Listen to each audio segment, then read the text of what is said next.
What age did your mom and your biological father separate? I think I was about maybe when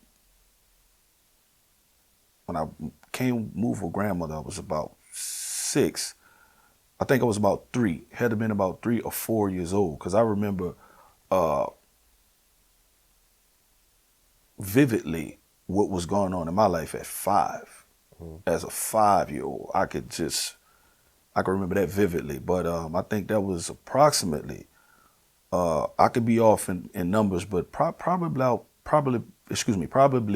about maybe 3, maybe 2 years old, maybe 2 or 3, somewhere in that timeline. So by the time it was 5, my stepdad, roughly 4 or 5, my stepdad came in, and for 2 years of that was just like 2 of the most devastating years of my life. And the upcoming was, for the most part, when she first married him, he'd appeared to be, this picture of hope, so to say. Once a family is divided, then you would think that the guy that marries your mom is kind of like her knight in shining armor. Your dad leaves, whatever the situation is with that parent, and this guy is going to come in and fill a gap. Well, after a few days, I remember just, this man being a minister and being very influential. And I'm talking about somebody who really can preach, man.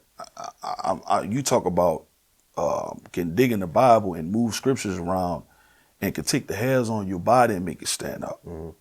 And, as a little kid, I would watch this man, just like, this is supposed to be a beacon of light to the people in the church and to us at home. And just overnight, I watched this man turn from a man of God to an absolute monster. Wow. An absolute monster. The terror, man. I was afraid to. It's. I was afraid to do everything. I was afraid to eat. I was afraid to move. I was afraid to just. I was afraid to be a child. Wow. And then the terror of what was happening to me and my siblings in that house. It was such a horror of darkness, man. It just like was horrible, man. And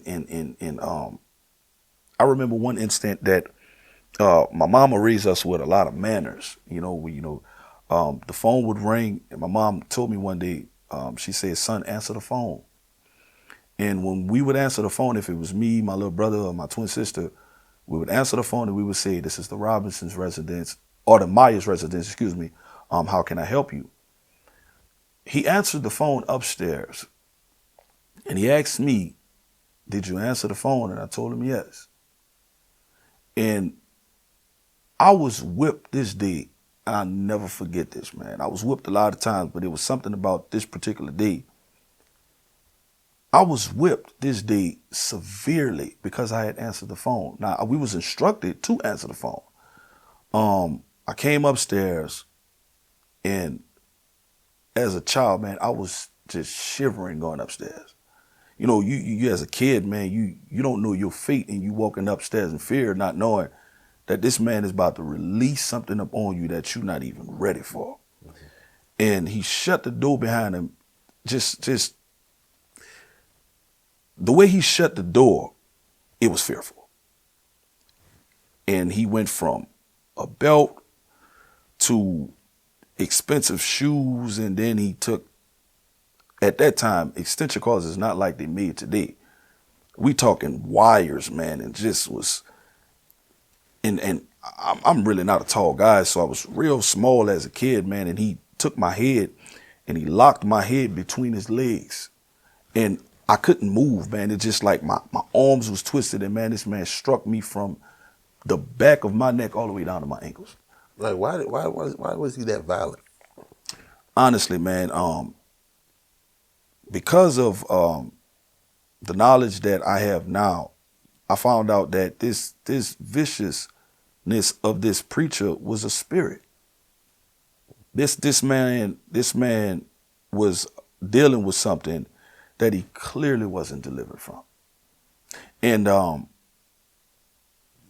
if someone genuinely has an anointing on their life or they're chosen by God, you have to think about what the enemy will try to do, a child, especially a male.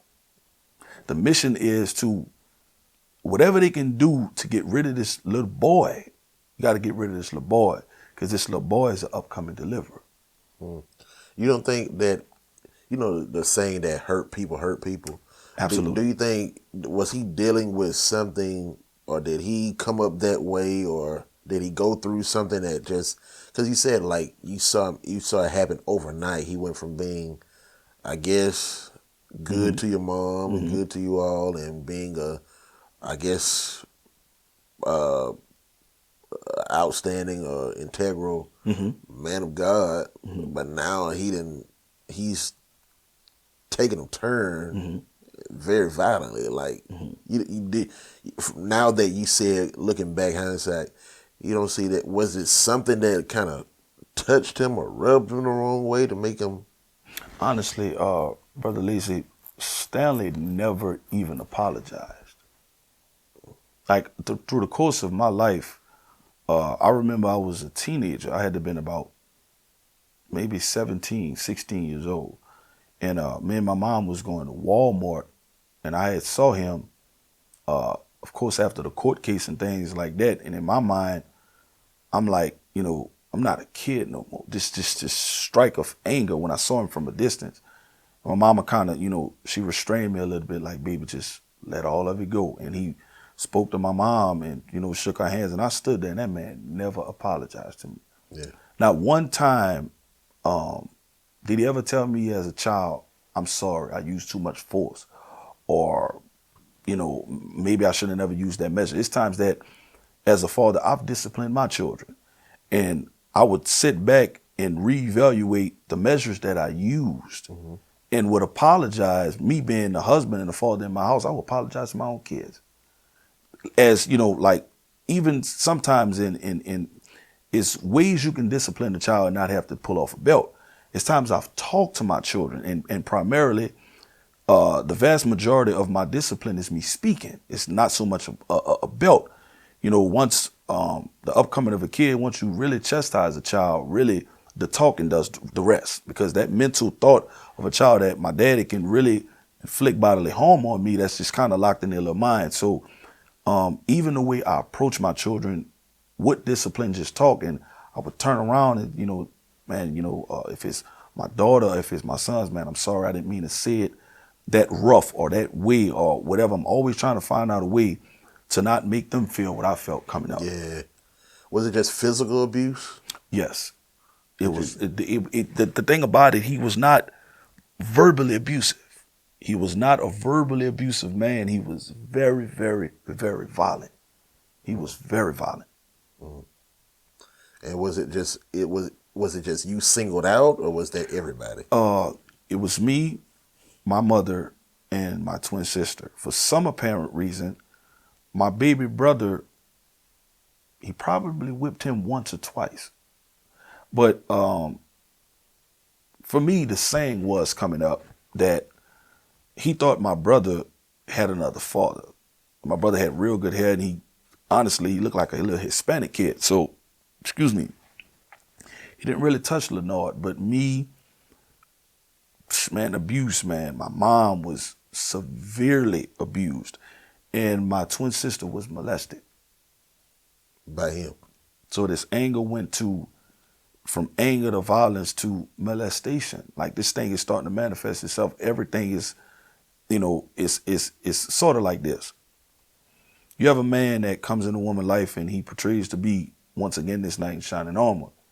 And then once you lock into a relationship with him, all the covers is pulled back.